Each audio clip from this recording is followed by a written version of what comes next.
Hi guys, and welcome back to another quick Photoshop tutorial. My name is Manny and welcome to this quick video post. In today's video post I want to show you guys some basic skin retouching techniques. Alright, so let's get right into it. First of all, you guys can see already we have again a original layer down here, then our normal retouch layer. We've got a lips group and a help layer. Now lips was from last week's tutorial, so if you haven't seen that, please fall back on that tutorial.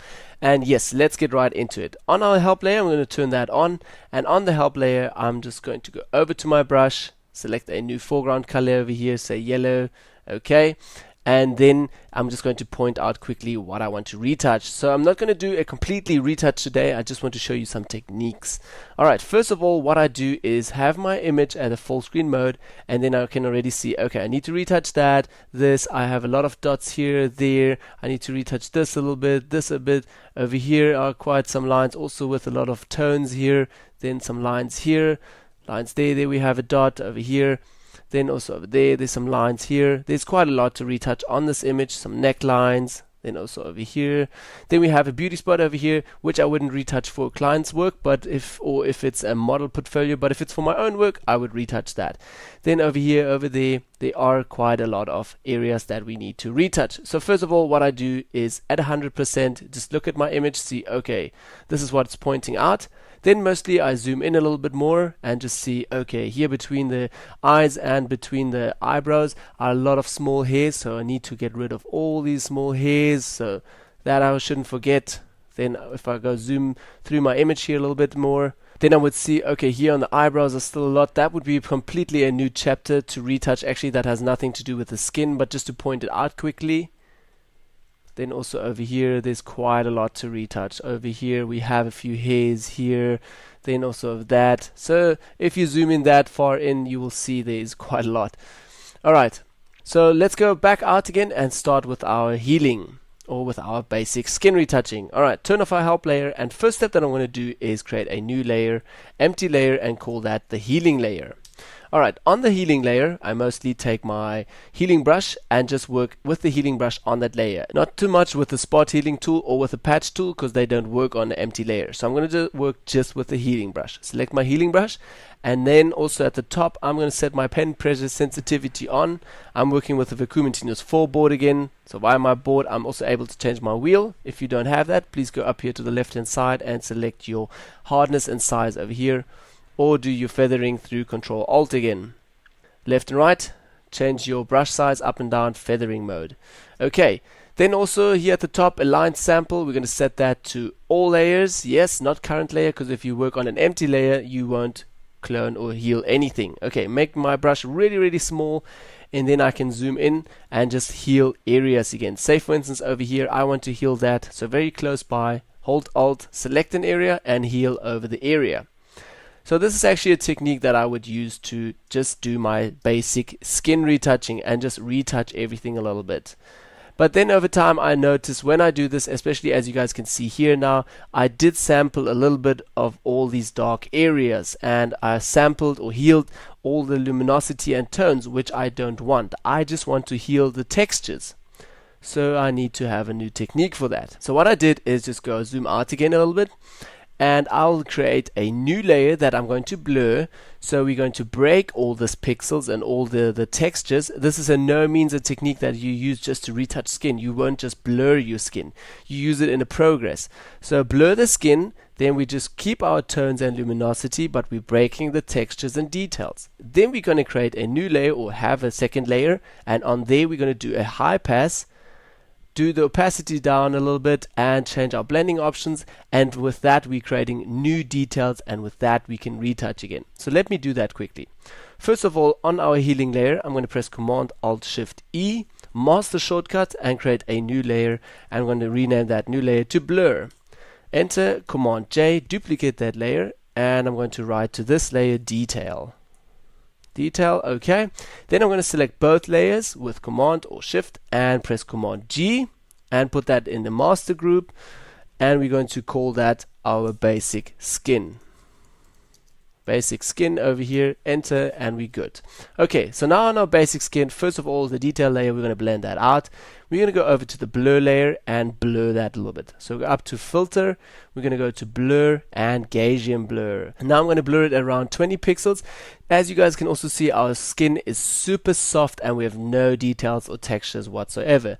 But we have all the dark tones and the light tones and all the luminosities. It's still there, but we have a super soft skin. So say OK, and we're going to keep it like that. Then we're going to go over to details, and in details we're going to create another filter, and we're going to go over to other high pass. Now in high pass, exactly with the same radius, also 20 pixels, we're going to say OK that as well. And we have a gray layer now. So as you guys can see, we do have all textures and we have more details again. So in my details layer now, I'm going to go to the blending options here and change my blending options to linear light. Voila, there we have a new skin, but it looks terrible. It looks really too much, and it looks just not nice at all. So let me try to take down my opacity over here. Let me do it to say 50%, and then our skin looks better already. But I still have another problem with this. If I zoom in a little bit closer, say for instance on the eye, I'm just going to make the group here a little smaller and going to blend out the group. Now have a look on the highlights and on the dark parts here. If I'm going to blend it in, it starts to get dull a little bit, especially on the highlights in the eyes. Have a look over there, it gets dull again. So I don't want that actually. I want to still have my image at a nice contrasty highlighted and dark areas. So zoom out again, and we're going to go a few steps back. I think the problem lies with the high pass. So what we're going to do is create a fake, or actually our homemade high pass. So go back here in your history panel, go back a few steps to high pass. No, actually Gaussian blur. Yes, that's what we wanted. Okay, now we're going to go over to our detailed area layer here again. And in the detail layer, we're going to go to image, and in here we're going to say apply image. So now we're going to create our homemade high pass.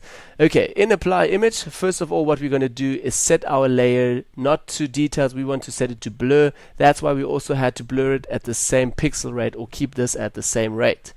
Then RGB channel invert, that's very important. You have to tick off invert, otherwise it's not going to work. Tick off invert, and then your blending options would normally be at normal. Change that to add, and your opacity 100% and scale 2. You have to keep it at 2. Otherwise it's not going to work, and your offset 0.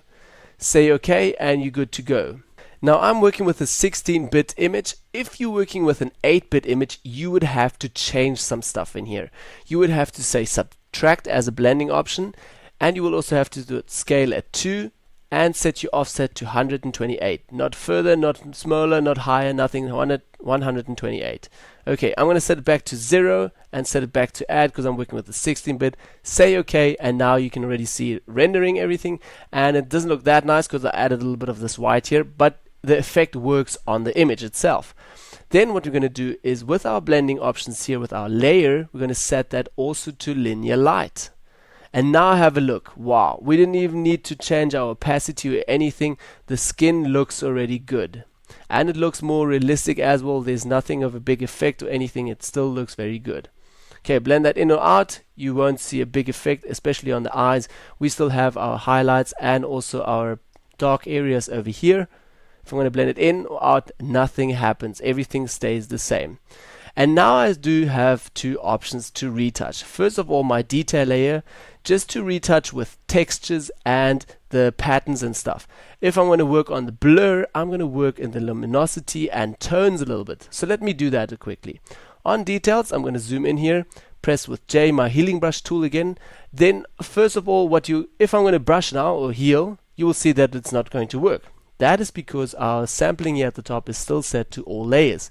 You have to set it now to current layer. So do that. I must probably just have to go back here in my blending options. Yes, okay.